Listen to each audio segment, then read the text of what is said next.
बच्चे होते हैं वो यहाँ पे कई दफा फेल भी होते हैं, उनको पता ही नहीं चलता यार ये हो क्या रहा है। ठीक हो गया, क्योंकि बाकी सारी चीजें तो हम आगे जाकर डिस्कस करेंगे, लेकिन यहाँ पे आपको ये पता होना चाहिए कि देखें आप लोगों ने ये कहना है कि आप लोगों का जो इंटरनल स्पर्मेटिक फेशिया क्या होता है, एक्सटर्नल स्पर्मेटिक फेशिया क्या होता है, क्रीमेस्टिक फेशिया क्या होता है, ये किससे बनता है, ये चाहे रट्टा लगाएं या जैसे भी। सबसे पहले हमारे एक्सटर्नल स्पर्मेटिक फेशिया। जो एक्सटर्नल स्पर्मेटिक फेशिया होता है वो बनता है आपके एक्सटर्नल ओब्लीक मसल से। कौन से मसल्स होते हैं जो कि एक्सटर्नल स्पर्मेटिक फेशिया बनाते हैं?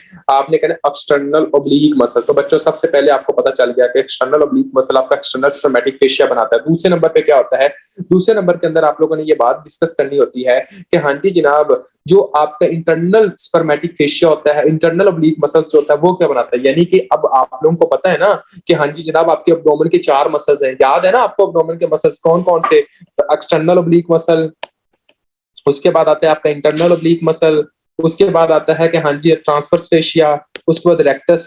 ये आपको तीनों को पता है कि हाँ जी जनाब ये होता है। तो बच्चों यहाँ पे भी ये होता है, यही मसल्स जो होते हैं, ये टेस्टिकल्स की बात हो रही है, वहां पे जाते हैं। ये क्या बनाता है? External spermatic fascia. ये मतलब आपका एक्सटर्नल ओब्लीक जो होता है वो एक्सटर्नल स्पर्मेटिक फेशिया बनाता है। इंटरनल जो होता है वो जनाब आपका क्रीमेस्ट्रिक मसल्स और फेशिया बनाता है। कौन सा? आपका क्रीमेस्ट्रिक मसल्स और फेशिया बनाता है। उसके बाद आता है जनाब आपका एक तरह का ट्रांसवर्स फेशिया। जो ट्रांसवर्स फेशिया होता है वो जनाब आपका इंटरनल स्पर्मेटिक फेशिया बनाता है। ये देखिए, आपने कहा ना यार ये हो क्या रहा है, लेकिन ये जो भी हो रहा है इसको लगाना रखा है, क्योंकि इसमें से क्वेश्चंस आ जाते होते हैं। External spermatic fascia, external oblique muscles. ठीक हो गया। इंटरनल ओब्लीक मसल्स किससे होंगे? आपने कहना है कि हड्डी जनाब, आप लोगों ने कहना होता है कि आपके इसके अंदर जो मेन चीज होती है इंटरनल स्पर्मेटिक फेशिया के अंदर, सॉरी इंटरनल ओब्लीक के अंदर, वो जनाब आपने ये कहना होता है क्रीमेस्टिक फेशिया जो होता है, ये क्रीमेस्टिक मसल्स जो होते हैं वो बनाते हैं। उसके बाद आपने कहना इंटरनल स्पर्मेटिक फेशिया जो होता है वो किस मसल से बनता है? ट्रांसवर्स फेशिया से। ठीक हो गया।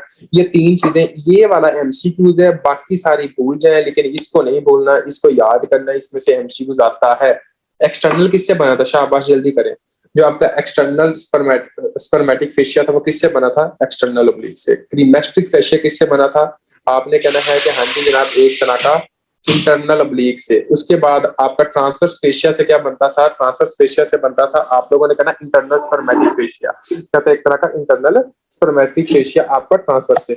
आगे आगे आगे आप लोगों को पता होना चाहिए कि हाँ जी जनाब हम हर्निया के बारे में डिस्कस करने लगे हैं। अब वो जो है ना दूसरी चीजें वो इधर से आप डिस्कस करोगे, आपका क्लियर हो जाएगा। सबसे पहले आपको जो मोस्ट इंपॉर्टेंट बात है वो क्या है? आप लोगों को पता होना चाहिए हर्निया का मतलब क्या होता है। हर्निया का मतलब ये होता है कि जब आपके कोई भी ऑर्गन आपकी बॉडी से प्रोट्रूड करके आपके वीकन पार्ट से बाहर आ गए, इस कंडीशन को आप कहते हो हर्निया। यानी कि फॉर एग्जांपल जब कोई पेरिटोनियम जो होगी, पेरिटोनियम जैसे ही आपके वीकन बॉडी पार्ट से प्रोट्रूड करके बाहर आएगी, तो इस कंडीशन को हम क्या कहते होते हैं? एक तरह का हर्निया कहते हैं।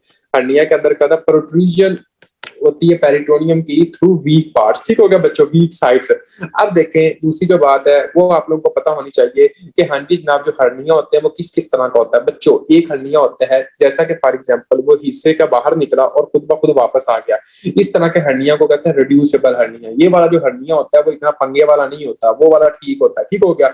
अब देखें दूसरा जो हर्निया होता है जो कि जनाब आपका एक तरह का वापस ना जाए, मतलब कि जैसे आप लोगों ने देखा कि वो जनाब हिस्सा बाहर की तरफ तो निकला हुआ लेकिन ये हिस्सा वापस की तरफ नहीं जा रहा, इस तरह के हर्निया को कहते हैं नॉट रिड्यूसेबल। यानी कि ये वाला जो हर्निया होता है, ये वाला हर्निया आपका एक तरह का पीछे की तरफ अंदर की तरफ नहीं जाता, लेकिन ये वाला हर्निया जब ये पीछे की तरफ नहीं जाता बाहर की तरफ निकला रहता है, तो इसकी वजह से क्या हो सकता है? ब्लड सप्लाई इंपेयर्ड हो सकती है। आपने कहना हो सकती है, लेकिन अगर फॉर एग्जांपल बच्चों एक ऐसा हर्निया जिसके अंदर जनाब आपकी ब्लड सप्लाई इंपेयर्ड हो जाए, ब्लड सप्लाई जो है वो सही तरह काम ना करे, ब्लड सप्लाई जो है वो खत्म हो जाए, इस तरह की हर्निया को कहते हैं स्ट्रैंगुलेटेड हर्निया। स्ट्रैंगुलेटेड हर्निया जो कि इस्कीमिया करवाता है, जो कि जनाब नेक्रोसिस करवाता है, ये सबसे मोस्ट कॉमन जो होता है, सो मोस्ट कॉम्प्लिकेटेड होता है, नॉट अ मोस्ट कॉमन। तो आप लोगों से अगर क्वेश्चन पूछा जाए द मोस्ट कॉम्प्लिकेटेड हर्निया, तो आप लोगों ने क्या कहना है कि strangulated hernia is the most complicated hernia. इसके अंदर क्या होता है? इसके अंदर ब्लड सप्लाई इंपेयर्ड होती है। जब ब्लड सप्लाई इंपेयर्ड होती है तो इसकी वजह से टेंडरनेस, एरिथीमा और फीवर होता है। ये आप लोगों ने बच्चों याद करना है। यहाँ पे देखें protrusion of the peritoneum through the weak part and opening usually at the site of the weakness. इसके अंदर क्या होता है? आप लोगों का content may be at risk of the incarceration not reducible back into abdominal pelvic. यानी कि जब रिड्यूसेबल, नॉट रिड्यूसेबल कहता है वापस नहीं जाते, strangulation ischaemia and necrosis, strangulation के अंदर क्या होता है, इस्कीमिया नेक्रोसिस होता है। Complicated hernia can present in tenderness, erythema and fever, इसके अंदर ये होता है। अब बच्चों आगे जनाब आपका डायफ्रैगमेटिक हर्निया क्या होता है। सबसे पहले आप लोगों को पता होना चाहिए कि अगर हम ये बात करते हैं, ये आपके लंग्स हैं, लंग्स के बाद ये जनाब आपकी पेरिटोनियम है, और ये आपका एक तरह का पेरिटोनियम के अंदर क्या होता है, आपके एब्डोमिनल ऑर्गन्स आ जाते हैं, ये सारे एब्डोमिनल ऑर्गन्स हैं। और उसके बाद ये आपको पता होना चाहिए कि हाँ जी जनाब यहाँ पे क्या होती है, एक तरह का डायाफ्राम होता है जो कि इसको सपोर्ट करता है। बच्चों वो स्ट्रक्चर जो कि डायाफ्राम और पेरिटोनियम के एक दूसरे को सेपरेट करता हो, आप लोगों ने क्या कहना होता है, ये होता है प्लूरोपेरिटोनियल कैविटी या प्लूरोपेरिटोनियल स्ट्रक्चर। अब मेरी बात को थोड़ा सा गौर कीजिएगा, ये प्लूरोपेरिटोनियल, प्लूरो मतलब लंग्स, पेरिटोनियल मतलब आपकी पेरिटोनियम। ये प्लूरोपेरिटोनियम करता क्या होता है, ये जनाब इसका जो मेन पर्पस होता है वो ये होता है कि जीआईटी के जो ऑर्गन्स हैं उनको जनाब लंग्स के अंदर आने ना देना, प्रोट्रूजन होने ना देना। अगर आपसे कोई बंदा क्वेश्चन पूछता है कि मोस्ट कॉमन साइड यहाँ पे जनाब आपकी प्रोट्रूजन होती है वो लेफ्ट साइड होती है, राइट साइड होती है, तो आप लोग क्या जवाब दोगे? शाबाश, ये पहले भी पढ़ाते हुए कई दफा मैंने ये बात की थी कि हाँ जी जनाब वो कंडीशन जिसमें जनाब, वेरी गुड, तो आप लोगों ने कहना कि लेफ्ट साइड। रीजन क्या होती है? रीजन उसकी ये होती है कि राइट साइड के ऊपर लीवर साहब बैठे होते हैं, जो कि लीवर बहुत मोटा है और बड़ा साइज का, इस वजह से जनाब वो आगे पीछे नहीं होता। तो आप लोगों ने कहना है कि हाँ जी जनाब लेफ्ट साइड जो होती है प्लूरोपेरिटोनियल जो मेम्ब्रेन होती है वो ट्रॉमा या इसके एक तरह के कंजाइटल डिफेक्ट के मोस्ट ससेप्टेबल होती है एज कम्पेयर टू राइट। अब हम लोग को ये पता होना चाहिए कि हाँ जी जनाब इसकी टाइप्स कौन कौन सी होती हैं। आपकी डायफ्रैगमेटिक हर्निया की एक होती है स्लाइडिंग हियाटुल हर्निया, एक होता है पैरा एसोफेजियल हियाटुल हर्निया। बच्चों वो कंडीशन जैसा कि फॉर एग्जांपल आप ये खुद देखें कि ये जनाब आपकी एक तरह की एसोफेगस थी, एसोफेगस के बाद ये जनाब आपका एक तरह स्टोमिक शुरू होना था। लेकिन अगर फॉर एग्जांपल एसोफेगस के जरिए ही स्टोमिक के जो कंटेंट है या एब्डोमिनल कैविटी जो वो ऊपर की तरफ आ जाए, इस तरह के हर्निया को कहते हैं स्लाइडिंग हियाटुल हर्निया। तो आप लोगों ने कहना है कि वो जंक्शन फॉर एग्जांपल ये आपका एसोफेगस है, ये आपका स्टोमिक है, ठीक हो गया। अब वो जंक्शन जो कि जनाब स्टोमिक और एसोफेगस को एक दूसरे से सेपरेट करता है, हम उसको कहते थे गैस्ट्रो एसोफेजियल जंक्शन। क्या कहते थे? एक तरह का गैस्ट्रो एसोफेजियल जंक्शन कहते होते हैं। अब जस्ट इमेजिन करें जब फॉर एग्जांपल अगर एब्डोमिनल कैविटी यहां से जनाब आपका प्रोट्रूड करे और एसोफेगस से ही ऊपर की तरफ चला जाए तो क्या होगा? इस तरह का हर्निया को कहेंगे थ्रू एसोफेगस। तो आप लोगों ने कहना है इस तरह का हर्निया को कहते हैं sliding hiatal hernia. Through the gastro oesophageal junction is displaced upward. तो आप लोगों ने कहना है कि हाँ जी जनाब ये वाला जो हर्निया है वो कौन सा आपका sliding hiatal hernia. Sliding hiatal hernia के अंदर होता क्या है? स्लाइडिंग हियाटुल हर्निया के अंदर ग्लास आवर अपीयरेंस होती है। ये भी इंपॉर्टेंट एमसीक्यू है जो कि मल्टीपल टाइम आपसे पूछा जाता है। और ये किसके साथ एसोसिएट होता है? गर्ड के साथ। क्यों? क्योंकि जनाब आपकी गैस्ट्रोएसोफेजियल रिफ्लक्स डिजीज होगी, वो जनाब आपके गैस्ट्रोएसोफेजियल जो जंक्शन होगा उसको डिस्टर्ब करेगी। जब उसको डिस्टर्ब करेगी तो जो स्टोमिक होगा वो जनाब आपके एसोफेगस से आपको प्रोट्रूड करेगा। जब आपका स्टोमिक आपके एसोफेगस से प्रोट्रूड करेगा तो वो बाहर की तरफ आएगा, जिसको हम कहते हैं स्लाइडिंग हियाटुल हर्निया। अब हम आते हैं पैरा, क्लियर है स्लाइडिंग हियाटुल हर्निया? एनीवन जिसको समझ ना आई हो?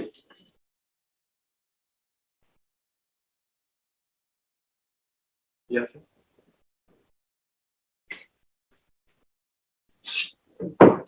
अब देखिए बच्चों दूसरा पॉइंट आ गया, ये वाला जो हिस्सा होता है, ये वाला हिस्सा होता है आपका फंडस।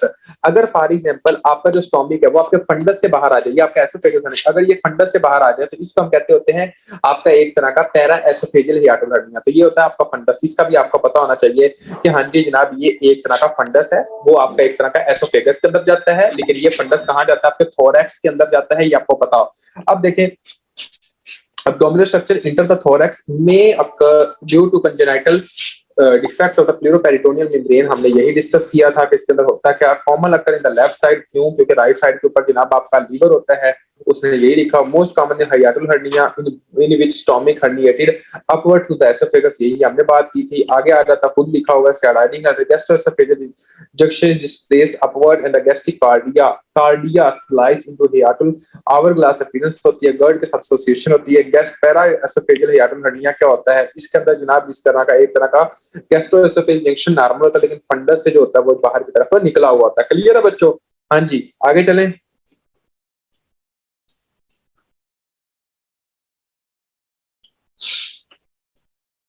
तीन काम होगी तो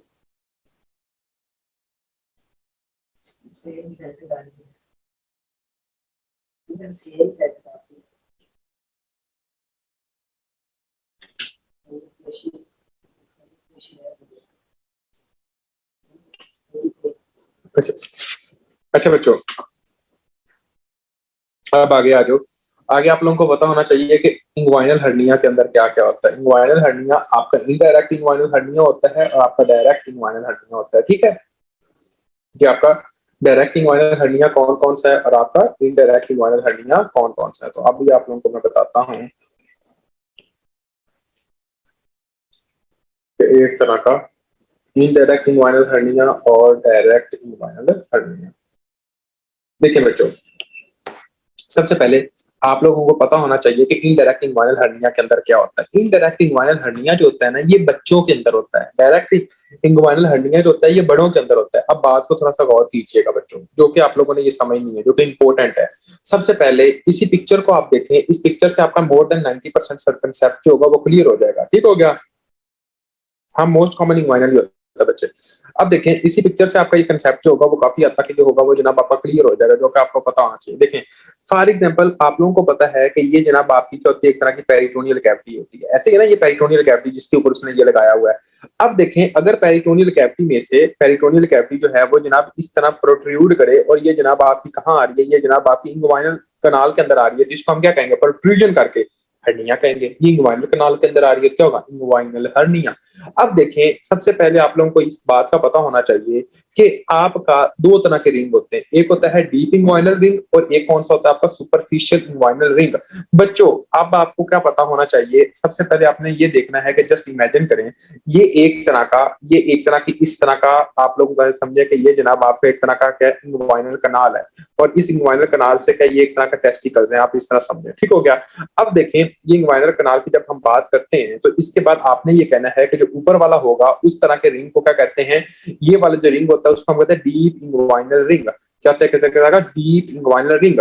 और इससे जो नीचे रिंग होता है उसको हम कहते हैं सुपरफिशियल इंग्वाइनल रिंग। यहाँ पे जो होता है उसको हम कहते हैं सुपरफिशियल इंग्वाइनल रिंग। अब बच्चों मेरी बात को थोड़ा सा गौर कीजिएगा, अगर फॉर एग्जांपल आपके एब्डोमिनल जो कंटेंट हैं वो जनाब यहाँ पे आते हैं, पेरिटोनियम यहाँ पे आती है, और वो इधर से होती होती होती होती होती होती होती आपके टेस्टिकल्स के अंदर आ जाती है, तो इसके अंदर किस किस को गुजर के आ रही है, आप ये कह सकते हो कि हाँ जी जनाब, आपके जो एब्डोमिनल कंटेंट है जो कि पेरिटोनियम है वो जनाब आपके सुपरफिशियल इंग्वाइनल रिंग को भी क्रॉस करती है, आपके डीप इंग्वाइनल रिंग को भी क्रॉस करती है, आपके सुपरफिशियल इंग्वाइनल रिंग को भी क्रॉस करती है, और आपके टेस्टिकल्स के अंदर आती है। समझ आ गई कि नहीं आई? आपके एक तरह के स्पर्मेटिक कोर्स के अंदर तक आती है। इंटेस्टाइन जो होती है वो जनाब आपके स्पर्मेटिक कोर्स तक आ जाती है। ठीक हो गया? टेस्टिकल्स के अंदर तो बिल्कुल नहीं आती, लेकिन आपने कहना है कि ये जनाब आपके ये वाला हिस्सा जो होता है स्पर्मेटिक कोर्स यहाँ तक आती है। तो ये वाला जो हर्निया होगा वो कौन सा होगा बच्चों? ये वाला जो हर्निया होगा वो इनडायरेक्ट इंग्वाइनल हर्निया होगा। तो डायरेक्ट इंग्वाइनल हर्निया क्या है? डायरेक्ट इंग्वाइनल हर्निया वो इंग्वाइनल हर्निया होता है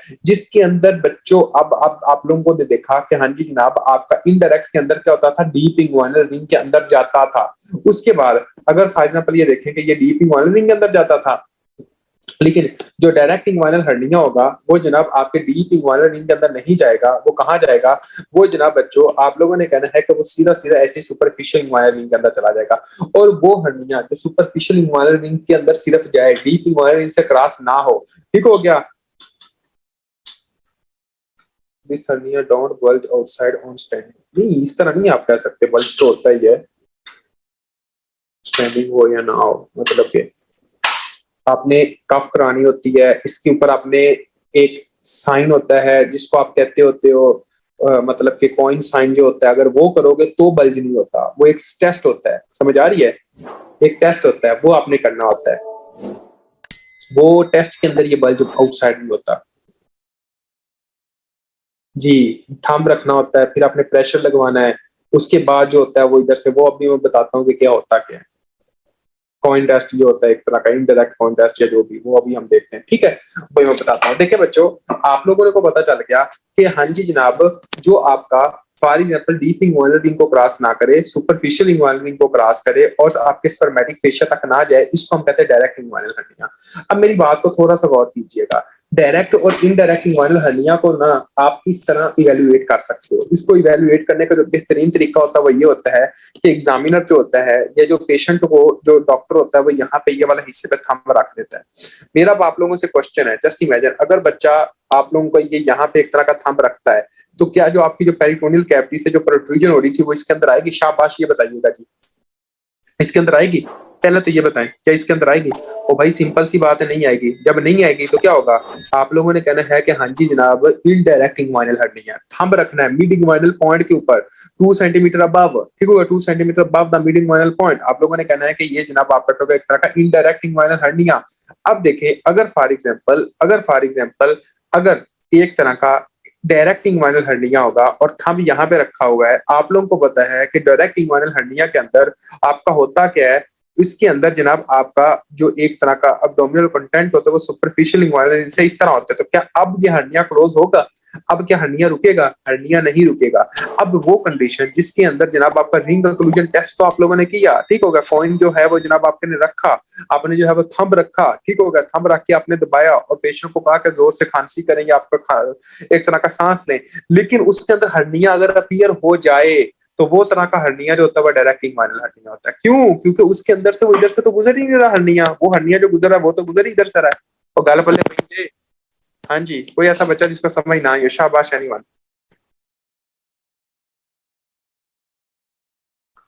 उसके बाद आप लोगों ने ये कहना होता है कि हाँ जी जनाब, जो आप लोगों का ये एक तरह का इनडायरेक्ट इंग्वाइनल हर्निया होता है, ये जनाब आपका एपिगैस्ट्रिक वेसल्स के लेटरल होता है। क्या होता है? एक तरह का इंफीरियर एपिगैस्ट्रिक वेसल्स के लेटरल होता है। ये बच्चों के अंदर होता है, बड़ों के अंदर ये बहुत कम होता है। और डायरेक्ट इंग्वाइनल हर्निया जो होता है ये जनाब आपका मीडियल होता है और ये हैसल बेस ट्राइंगल के अंदर होता है। कहाँ पर होता है? एक तरह का हैसल बेस ट्राइंगल के अंदर से गुजरता होता है। ये आपने कहना होता है, जो अक्सर क्वेश्चन आ जाते होते हैं। अभी आ जाओ बच्चों, इधर और इधर देखें। goes through the anterior deep inguinal ring, यही क्या सी सुपरफिशियल inguinal ring, उसके बाद groin region, internal inguinal ring lateral to inferior epigastric vessels। अभी बताया था caused by failure to process vaginal secretion, वही वो तेरा हाइड्रोसील होता है, वो वगैरह बच्चों के अंदर हो सकता है या फिर एक तरह का डिस्कवरी इन अडल्टहुड, वही वाली बात। उसके बाद कहता है इसके अंदर तीनों स्पर्मेटिक फेशिया होते हैं, एक्सटर्नल, क्रीमेस्ट्रिक, इंटरनल, वो इस तरह आपने याद करना है। ठीक हो गया? अब देखें आगे, आगे क्या होता है। डायरेक्ट इंग्वाइनल हर्निया के बारे में क्या पता है?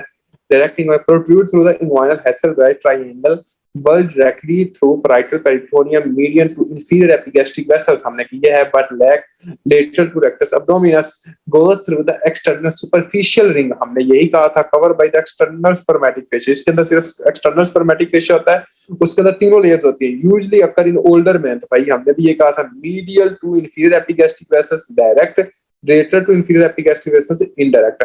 अब आ जाओ बच्चों फिमोरल हर्निया के बारे में क्या था। फिमोरल हर्निया भी हम लोगों ने जनाब एक तरह का इनडायरेक्ट के अंदर हाइड्रोसील आ सकता होता है कि हमें बच्चों के अंदर ये करवा सकता है, ये वो इस तरह। अब आ जाओ femoral hernia. Femoral hernia protrude below the inguinal ligament through the femoral canal below and lateral to pubic tubercle.